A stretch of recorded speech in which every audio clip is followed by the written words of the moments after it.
women in politics might be crapping the bed at the national level right There's now. too many of them. There's too no. You missed. There's too many of them. Too many of them that are crapping the bed. Too many of them.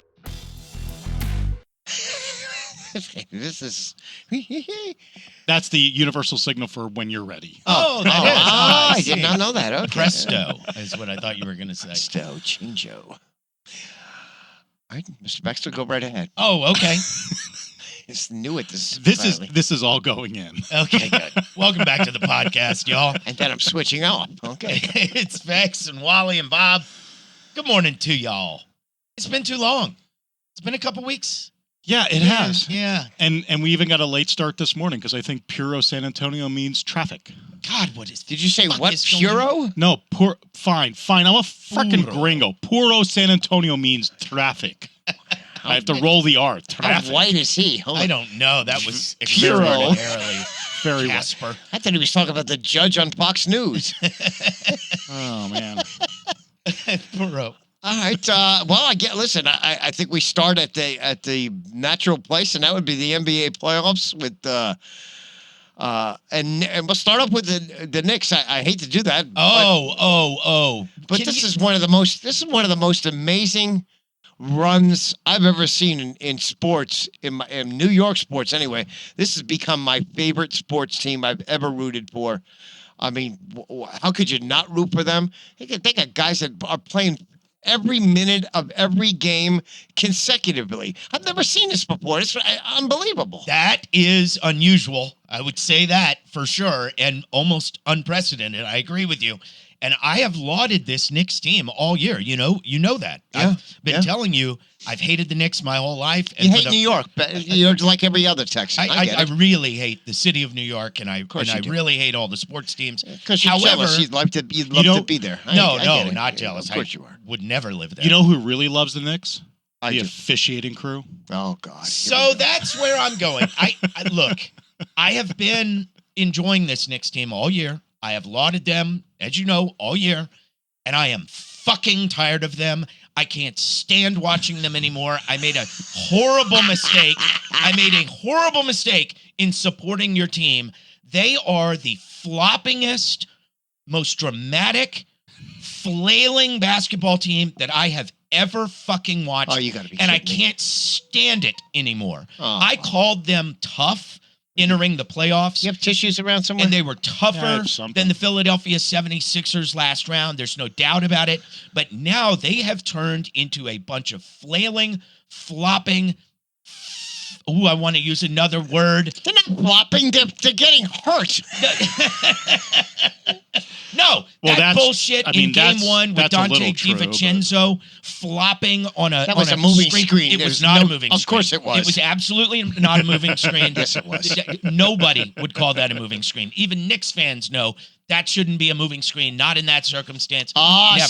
see, you changed it right there, and that's what I got a big problem with. If it's a moving screen, it doesn't matter when it happens. It can happen in the first minute of the game or the last minute of the game. Because if you're going to tell me, well, you can't make that call at that point of the game, well, then you're trying to manipulate the game, and that's against the rules. That's illegal. Yeah, you know can't- what's manipulating the game, Walter? Jalen Brunson, every time down, gets around his defender and then does some backpedal bullshit where he jumps backwards 2 feet into somebody's face. Trey Young has been doing that for years. Guess what? It used to be illegal when Chris Paul did it.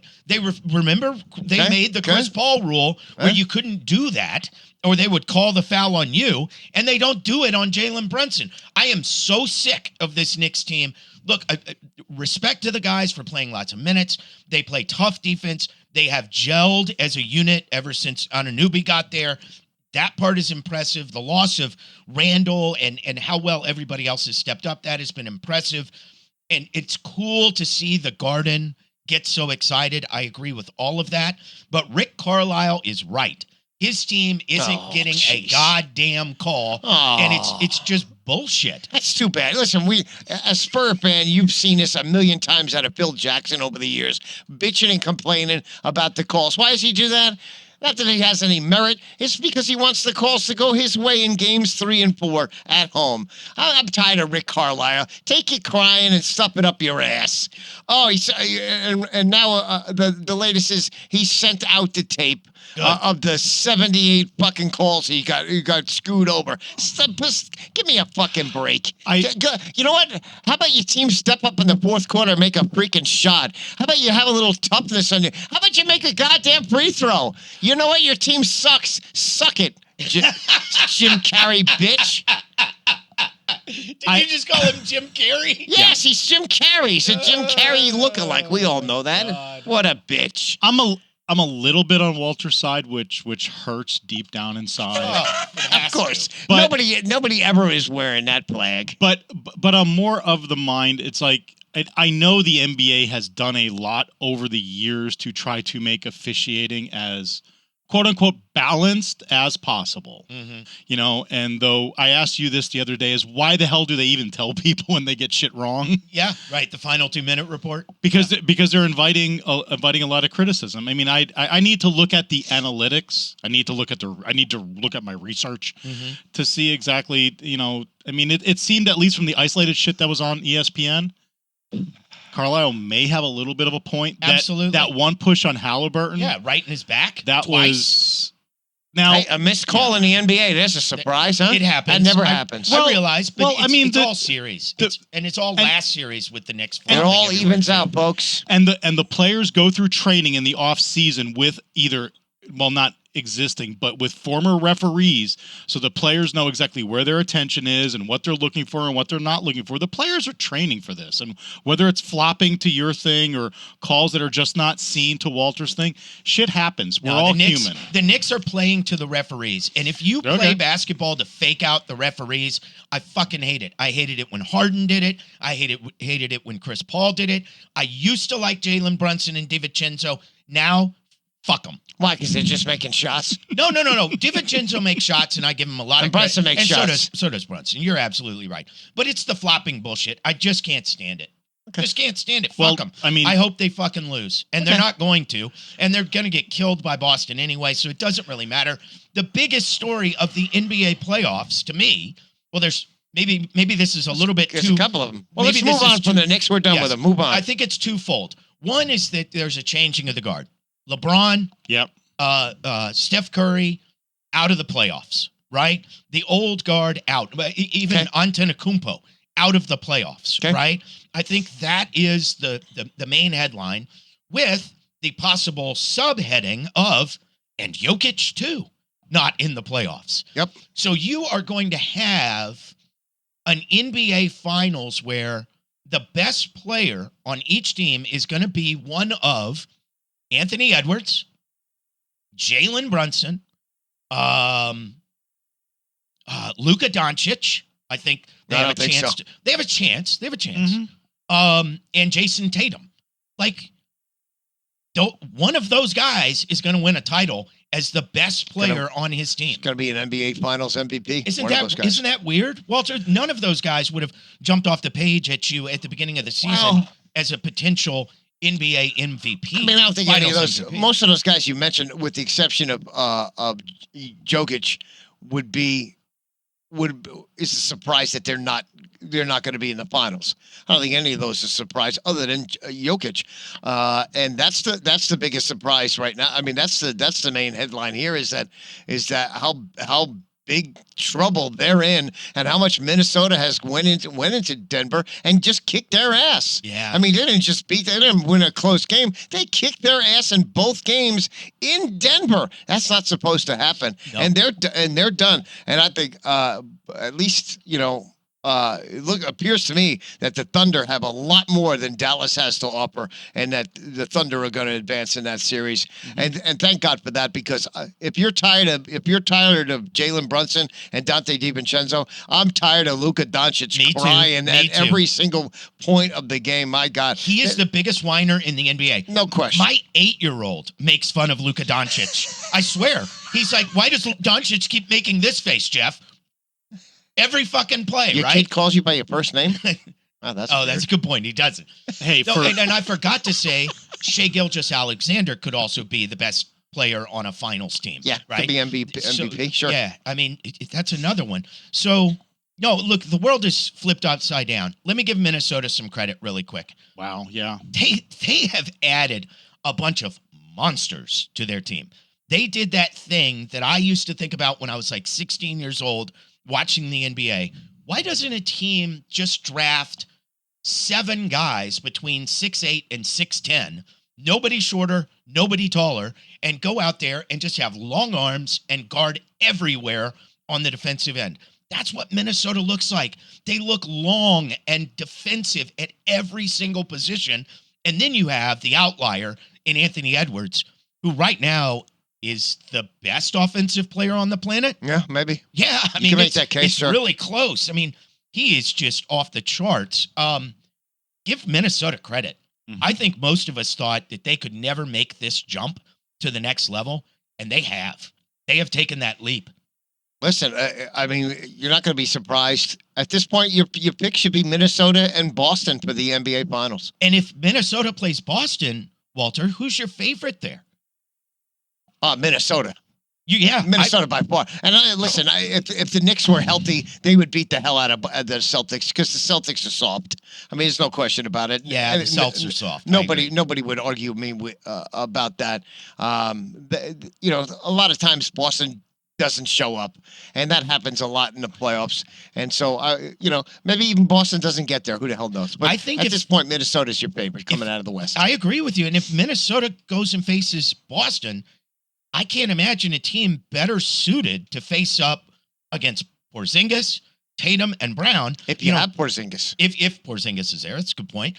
I mean, Porzingis and Gobert, call that a scratch. You got long wings all over the place in Minnesota to guard Tatum and Brown. Like, they are perfectly suited to guard that big wing tandem that Boston has. I mean, Minnesota could win the whole damn thing. Oh, sure. No question. Did you mention Gobert, the defensive player of the year? Rudy Gobert, that guy? 4-time. Oh, my God. He is unbelievable. What a great... I'm not disappointed at all that he's... Are you kidding me, San Antonio? I don't understand this whole thing. I really don't. Obviously, Gobert gets the Defensive Player of the Year award this week, which I can't for the life of me understand how that happened, because Wemby's numbers are overwhelmingly better than Gobert's. Well, the Spurs didn't win. You know, they were 16 and 100 in their regular. Nobody gives a rat's ass what the record is. When did that ever matter? When Bruce Bowen, who is a member of a Spurs team who may or may not have had the best record at some point. Okay, maybe they did. It didn't have any stats, and he never won a Defensive Player of the Year award. And so now all of a sudden the team record matters? I don't understand. No, we got screwed. We got screwed on You that. absolutely got screwed, and you should be pissed. Hey. You should absolutely be pissed at the writers, broadcasters, and whoever else votes for this bullshit. Because think about this, folks. When is Wemby going to win this award? Is it going to be next year when the Spurs are so much better defensively? That's not going to happen. No. Are they going to be? Is he going to get it because Wemby's numbers are so much better? That's not going to happen either. I think eventually he starts to win these things consecutively, but this should have been the beginning. It's like the Golden Globe, the Golden Glove in Major League Baseball. How let's just give it to the guy not give it to the guy because he's won it too many times in a row. It's just asinine. It's a prejudice vote. There's no question about that, and it's also laziness on the writers, broadcasters, and whoever else votes for this. Walter, we have heard from players around the league. They have attested to the fact Absolutely. that Wembanyama is the scariest defender in the NBA. And I look back at about 2 weeks left in the NBA season at one play, one minor blip on the radar in an 82-game season against the Oklahoma City Thunder. They had a 3-on-1 fast break with Wembanyama back as the one defender underneath the hoop. And they fumbled it around like they were a third-grade team and didn't take it to they didn't even pull up for a mid-range jump shot at the foul line against Victor Wembanyama. They freaked out on a 3-on-1 and couldn't get a shot off. That has never happened in the history of the league. And nobody ever has any problem shooting over Gobert. Has anybody ever said, boy, that Gobert, he really changed that shot? Of course they don't. No, It doesn't happen. Those OKC guys would have tried to dunk on Absolutely. Gobert. They would have tried to dunk on him. Thank you for that. Did I score a point? Can we now celebrate the season finale of the Wemby should be Defensive Player of the Year television series? Okay. Can we be done with this? Okay, we can. No, Apparently because not. This just bothers me because you got local guys on the radio saying, I'm not upset with this, or no, he didn't. I mean, Jason Minix and Joe Reinagle told me yesterday in a Twitter post, no, he did not get robbed. Of course he got robbed. Here's my question. Listen, there is no statistical number you could give me that backs up Rudy Gobert's case. None. There's none. Wemby, when he's on the floor, defensive rating was just as good as Gobert's. The block, I mean, this is the one that kills you. Steals and blocks for Gobert, 214. Wemby's number was 342. All right, so here's my question. So why didn't he win? Let me. Do the voters hate the Spurs? Yeah, sure. I would imagine they would. The media never is taken care of by the I don't Spurs. think it's that. I think that it's most media members don't think a rookie should win Defensive Player of the Year, and they don't think that a no one player ever on a has. 16 win team should win. Yeah, a defensive and I mean player of the year. those are the stupid things. It's like unions voting for membership. Hey, the first time someone comes up for membership, we always vote no. Yeah. Don't care if everyone likes them, we just vote no. Hall of Fame votes. It's just your tradition. It is stupid. Let's just sell it. Let's stop being pissed off and celebrate unanimous Rookie of the Year, which really wasn't all that much of a surprise. Wait. No. I want to talk about fuck you, Minix. Bob. I want to talk about Minix and Reinagle one more time, and I want to give you some ammunition to go back at them, Walter. I don't need any ammunition. No. Take this and stick it in their fucking pipes and make them smoke it. We just watched Minnesota in Game 2 against Denver not have Rudy Gobert. And they were a better defensive team in Game 2 than they were in Game 1. There's a reason Minnesota plays great defense, and it ain't fucking Rudy Gobert. It's because of McDaniel on the wing. It's because of Edwards. It's because of Nickeil Alexander. It's because of those guys that Minnesota is a great defensive team. It ain't because of Rudy Gobert. Listen, the point is, Wemby was the subject of prejudice and a lazy media. That's all there is to it. Yeah. And listen, just admit it, and we'll move on. That is the facts. The two facts in this case is that Wemby was the subject of prejudice and a lazy media. That's it. That's all I got to say. Yeah. Okay. Move on. All right. What else you got, Wally? Wait. Oh, and by the way, the fact that the voting wasn't close is also an absolute disgrace. No kidding. 72-19 for first place votes. Really? Yeah. You gotta be kidding me. It's like they weren't even watching the games. I don't understand it. Walter, who's your favorite to come out in each conference? I would go Minnesota at this point, and I gotta go. I don't want to go with Boston, but you have to go with Boston. Yeah, I'm with you. I think it's Minnesota. Boston is your favorite. But the Knicks would beat them. A healthy Knicks team would beat them. I'd find a way. I saw that a Dallas writer said if Luka was in New York, he would win the MVP because he'd get more publicity. Let's get something straight about this stuff. All right, playing in Texas is easy. Playing in New York, being a pro athlete in New York is not easy. I guarantee you that Luka would. The first thing that Luka would be in shape if he played in New York City. That I can tell you. And I used to hear it all this time. Oh, if Tim Duncan played in New York, man, boy, he'd be known as the greatest player of all time. First of all, Tim Duncan would never play in New York because that's not what he is suited for. He couldn't handle New York. That's why he's in San Antonio. You get it? He'd get booed in New York when he didn't play well. He has never got booed in anything in San Antonio. You New Yorkers overrate yourselves so often with this stuff. No. You make it sound like it's some I don't know. It's happened. How many times has that happened? Has what happened? You have athletes that come to New York all the time and they can't handle it and don't perform. Most of them are New Yorkers. No, they're not. Stephon fucking Marbury. What about Stephon Marbury? Oh, he comes home. Oh, played well. He sucked.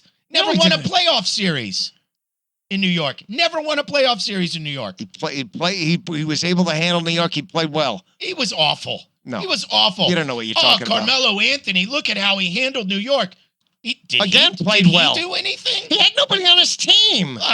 Your fault, not mine. That has nothing to do with Carmelo Anthony. What are you talking? You're talking a bunch of bullshit. Anyway, that's all I got to say about that. It's just stop with that nonsense. Oh, it's just special. And one other thing I got to put out there is if I hear Brian Anderson or anybody else on TNT or anybody else on the NBA broadcast talking about the Knicks bench, please, the Knicks bench, it's meaningless. They don't have a bench. They don't.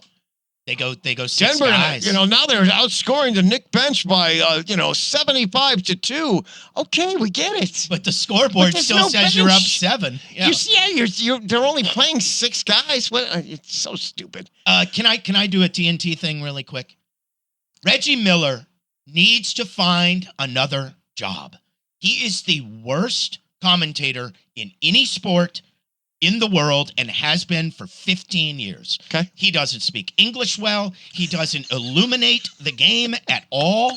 He is an atrocity to the English language. Get rid of him already. I have absolutely no idea what makes him a special part of the broadcast. Let Jamal Crawford give it a shot. I don't care.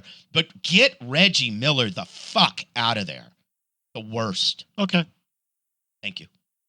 Off my soapbox. Okay. Back to you, Walt. Thank you very much. For his soapbox. Jamal Murray throwing the heating pad onto the floor and not get suspended is absolutely ridiculous. I can't believe it either. I just can't believe it. I can believe it because that's what the NBA does. But it's just ridiculous. I can't believe it. Like, he literally threw something at the ref, man. And it landed on the court during play. Under the hoop. That's the bigger thing. Is it put player safety Absolutely. Karl Anthony Towns has 2 bad legs and almost landed on that damn thing.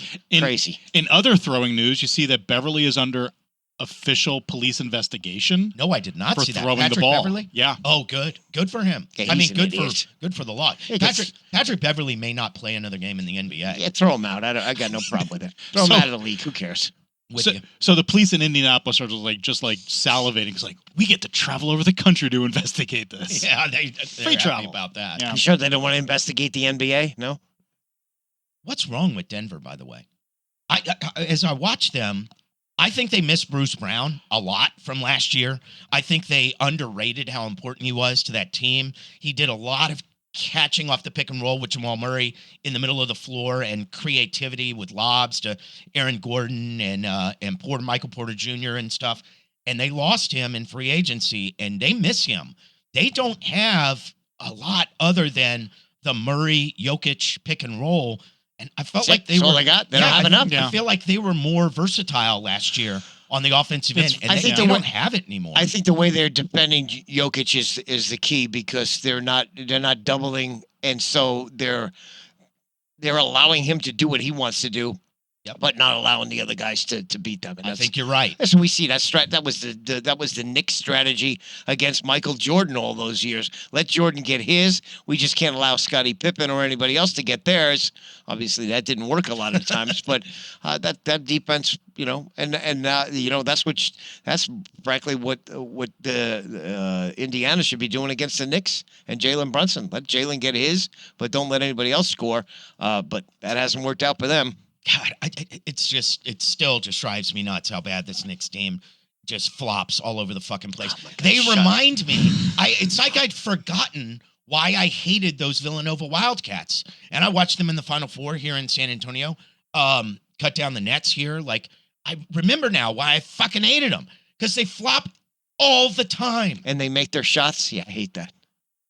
I absolutely hate that. Okay. I hate when DiVincenzo makes a big 3. He's got the biggest balls on the court. I gotta give you that. Here's the thing. Shot. These guys were role players before they got to New York, and now all 3 of them have been just energized and have become stars. I mean, at this point, you expect DiVincenzo to play well on the road. You expect Brunson. I mean, just Brunson is. Well, but listen, we saw it firsthand here in San Antonio when Brunson went for 60. What the hell was it? 61? Yeah, I think so.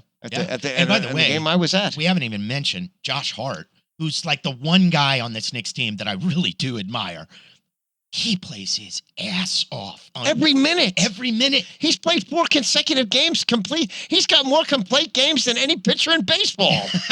It's unbelievable. It's a great point. And you know something, Walter?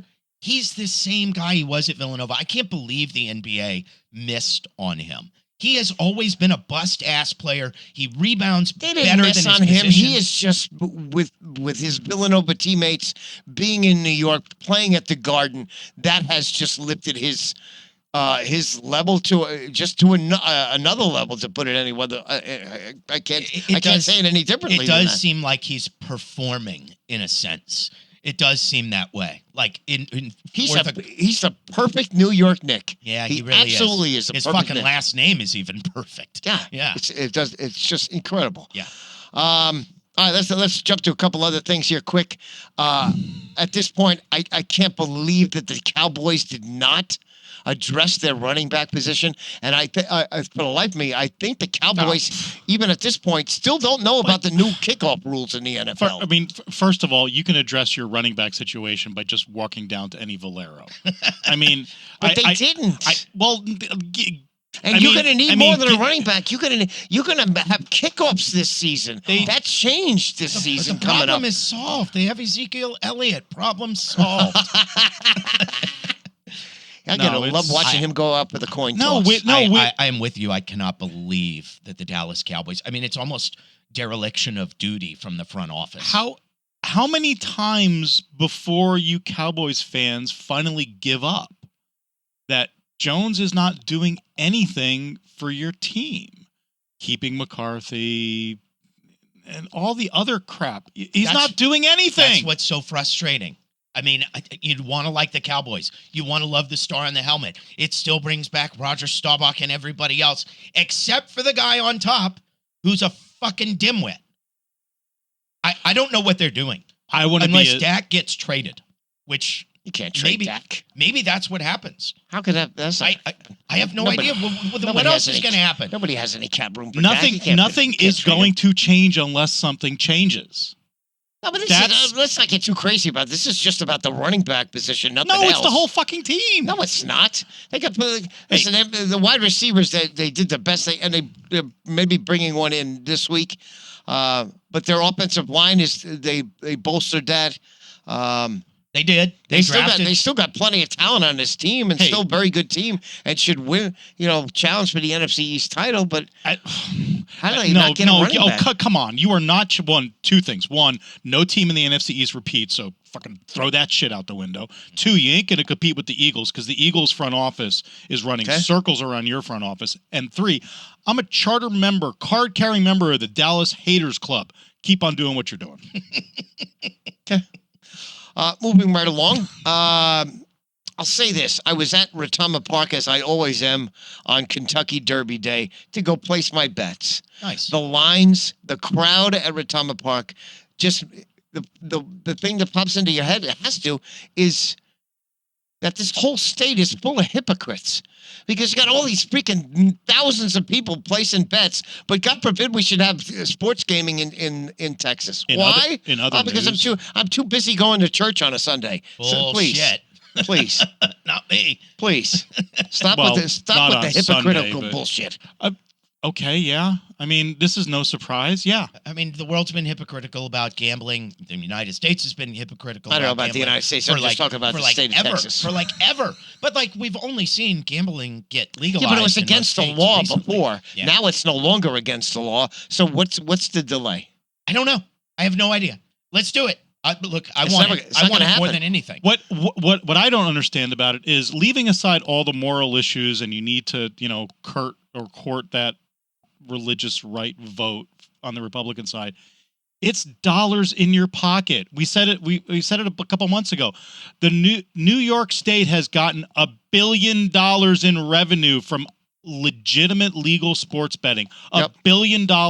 Would we like $1 billion in the state budget of Texas? Yeah, while they're closing schools in San Antonio, sure. No kidding. Imagine if you do the revenue with the cannabis industry. Just put those two in. Think about the tax returns on that. But we just can't do it. We just can't do it. We make mistakes left and right. We're just idiotic What was it? and stuck in the past. What was Greg Abbott said? Well, let those. We'll watch how the other states make mistakes, and then we'll do it the right way. Please. Greg Abbott, I want to push him down the stairs so badly. You got no idea. What a complete jackass. Speaking for that. Speaking of jackasses, I said this to Bob before we started the show, and Was it about Jeff? no. Oh, not that text. No, that we can't say on the air. Women have worked so hard in this country to get to where they are, especially in government. And now you got a whole bunch of them that are just completely crapping the bed. What has happened to women in this country? What do you I mean? mean, you got Mary, referring you to? got Marjorie Taylor Greene, who is a complete jackass. You have Lauren Boebert, who is another complete jackass, and now we add Kristi Noem to the mix. Oh my God, Kristi Noem with shooting her puppy in the head in a gravel pit is hilarious. And then for her to go on the a million news shows and then have to. And she talked about in her book about meeting Kim Jong-un. As it turns out, she didn't meet Kim Jong-un. Are you serious? I Yes. didn't know that. And now and went back to the editor and they're going to get it out of the book, I guess, the second printing. And so everybody's asking about her, about the Kim Jong-un meeting. And she goes, well, I can't talk about, meetings that I've had with world leaders, and I've met with, hundreds of world leaders. Well, did you meet with Kim Jong-un or you didn't? I can't really discuss about meeting with world leaders. Well, your editor's going to take it out of the book, though. That means you didn't meet with her. I can't discuss about world leader meetings. It's like, oh my God, what a complete asshole. And this is a governor of a state. Of course, who cares about South Dakota, but nevertheless. You're making a good point. Women in politics might be crapping the bed at the national level right There's now. too many of them. There's no, you missed. There's too many of them. Too many of them that are crapping the bed. Too many of them. Okay. I mean, think about the ratio. How many women do we have in politics? And you got these four bozos that are not only crapping the bed, they're making shit all over the house. It's unbelievable. I mean, think about it. Those are the four worst people we have in this country. They get a lot of press and a lot of spotlights, don't they? Oh my God. Yeah. Marjorie Taylor Greene trying to get the Speaker of the House out of that failed, huh? That's a shame. Last one I got for you. Shoot. The New York Mets sold more than 44,000 hot dogs on Dollar Hot Dog Night maybe about a week ago. How much was that? And how do you 44,000. do the math? So how many hot dogs could you eat, Bob, in one sitting? Not as much as Chestnut. I'm no Chestnut. Joey Chestnut, the hot dog eating gotcha. champion. Gotcha. All right, thank you, Chestnut. Thanks for explaining. Chestnut. I go, what the hell, Chestnut? That's like, all right. It's not like I don't watch it. How many hot dogs could you fucking eat? I would eat any fucking hot dogs. Oh, yeah, because I'm a grown man at 60 years old. I don't want to have a heart attack in 3 minutes after I've had them all. Fuck, hot dogs are probably the worst food that we make in this country. No wonder we're all diabetic and heart disease. Big lips and assholes, right? Absolutely. So? 3. 3's probably my max. Even in my heyday, probably 3 would be enough. Yeah, I really wouldn't even want to go more than that. No? Don't like them that much. I mean, hot I dog. like them okay. A stadium hot dog with mustard? Good. It's good, but I would rather eat 40 ounces of steak. On a stick? On or off the stick. On the bone. I mean, probably for me, 2 or 3. Yeah. But before the interesting taste of the hot dog kind of wanes out, I'm no longer interested. Yeah, I'm with you on that. But do you care about baseball right now? Speaking yes, of this, I do. You do. I just don't. I have not That's watched fine. 1 second of one game. We don't have a team here, so why would you? I know. It's a regional sport. I get it. Yeah, it really is. I love the Mets as much as I love the Knicks and the Jets and whoever else throw into the mix. Love the Mets. It makes such a difference if you can go to the ballpark.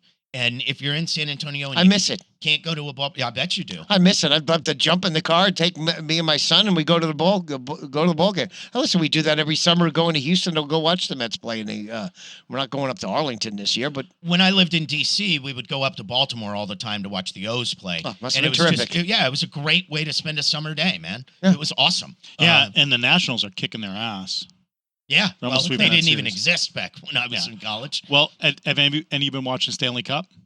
No. Is that a serious question? No. Well, did you see any of the highlights of the Bruins Panthers? Again. Was this the game with all the fights in it This last was night? the game with all of the fights. Oh man, What happened? They went crazy. There was one guy. It was Pasternak, the Boston Bruins. He's having a conversation with his coach towards the end of the game, and this was after one of the major he's fights. He's asking permission. So it's Pasternak and Tukuchik from the other team, and they want to have a brawl. They're sitting on the bench. So Pasternak kind of turns to his coach and is like, "Hey, coach, he's like, yeah. Can I go fight? Yeah, Is that what he's asking? So they both of them They go both out come out there, on a line and switch. they just go after each other. They Start leave fighting. those little gate Oh, my thingies. gosh. They leave the little gate thingies, And they just go beat that. fight? And they just beat the hell out of each other. Oh my God, they beat the hell out of each other. Wow. And I'll find the highlight. And the post game presser with the coaches are like, "Yeah, I love that. I love that in my players. Shows that they're exactly players." right. Yeah. there I is think it was something like cool about 70 that. some odd minutes of penalties were handed out in that third period. Wow. I'll find the highlight on that. And the Bruins got crushed. All right. Crushed. Well, That's why we don't like hockey that much, because we have to refer to it as periods, and that kind of upsets men. is that it? Yeah. I don't think that's it. We get a little washy. We get a little washy when we hear the word period for some reason. So He said period. Oh. So in the Can't watch ESPN article period. that I'm reading about Pasternak and Tukuchik, the fisticuffs, He's still the in this. fisticuffs actually appeared. The fisticuffs. You love that, like fisticuffs. word from I 1927. like that old Yeah. 1920s Yeah. language. Kerfuffle. Oh man. That's all I got for you today, folks. Yeah, me too. Man, that You was got nothing fun. else? All Was right. it? We'll see you in a week. I wonder what goes on in these NBA playoffs between now and then. I can't wait to see. Like, I mean, it's these so interesting to me on both sides. I'm with you. bracket. I'm really just completely 100% into the NBA playoffs. Love it. Normally, there is a team that is in each conference that seems utterly superior to everybody else.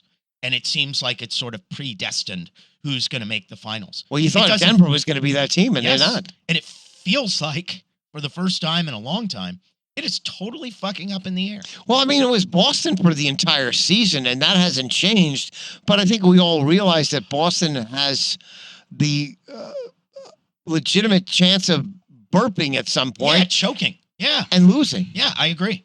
I agree. But I still expect them, with all that being said, I still expect them to be in the NBA Finals. Well, you have to. They've heaped that expectation upon themselves. I mean, yeah. Well, listen, they got very fortunate here because the Sixers weren't healthy. The Knicks aren't healthy. The Heat weren't Miami healthy. Heat weren't healthy. And, So- Milwaukee. Milwaukee's not healthy. Yeah. All of those teams aren't healthy. Right. So Boston has been healthy, with the exception of Porzingis. So here's hoping that their bus crashes. I want to So- tell you guys one more story. So about 7 years Story ago, time with Jeff Bexler. I love Story this. time with Jeff About Beckler. 7 years We ago, need a sound Let effect. me get I my went- blanket. Hang on. And a pillow. Okay, go ahead. I went to the Alamo Dome, as I do every year, for This is exciting. the high school basketball state championships. Okay. It's one of my favorite things to go to all year long. Okay, Uncle And Jeff, go ahead. Say it again. God, you're acting queer. And He said queer. I go to the 6A state semifinal game between two teams from Dallas area. Of course they are. And there's this kid on this team from Dallas who is the fastest fucking player I've ever seen on a basketball floor in my life. Like, only Tony Parker rivaled his speed, and he went for 50 in a state semifinal game, being guarded by a kid who was a commit to Xavier, and the kid who scored 50 was a junior. And I said to myself, I don't know who that kid is, but he's going to play in the NBA, and he's going to be a star. And that was Tyrese Maxey. Wow. He is so fucking good. We haven't had a chance. I mean, he almost rescued his team from the depths of elimination with a 40-foot three-pointer in the clutch. Yeah. Like, he was unbelievable. To see his successes in the NBA makes me really happy, because he is a really cool kid and plays his balls off. I would hope, if I'm him, I would want to get out of Philly Yeah. and be the head man somewhere. Yeah, or have Embiid go somewhere else and be the head man in Yeah. Philadelphia. Embiid is the opposite of Maxey. Maxey is fun, entertaining, tough, gritty when it counts. Embiid is just not. As big as he is, he plays so soft when it matters most. He played that series as a warrior. I completely disagree with you. Because he was banged up? Yeah, he was hurt. I mean, he's playing with, Bell's palsy and a bum leg or whatever. He was just a warrior in that series. He really was. He can't get his team over any humps, ever. Ever. I mean, sometimes it's not. Sometimes it's not on you. Sometimes it's on the cast around you. Listen. Patrick Ewing gets criticized even by New York Knicks fans that he was, wasn't good enough. He didn't have anybody around him. I mean, the best player he had around him was Latrell Sprewell. Allen Houston. Yeah, Allen Houston. Larry Johnson. Those guys are role players. They were never stars. Yeah. Yeah. All right. Well, boys. Have yourself a wonderful week. And I'm looking forward to next week because I have no idea what's happening in these playoffs. I look forward to it. See you, boys. Like and subscribe. Peace out. How y'all feel out there? Do you feel good? I said, do you feel good? Come on. The groove feel good when it make you move. Make your next move your best move. I said the groove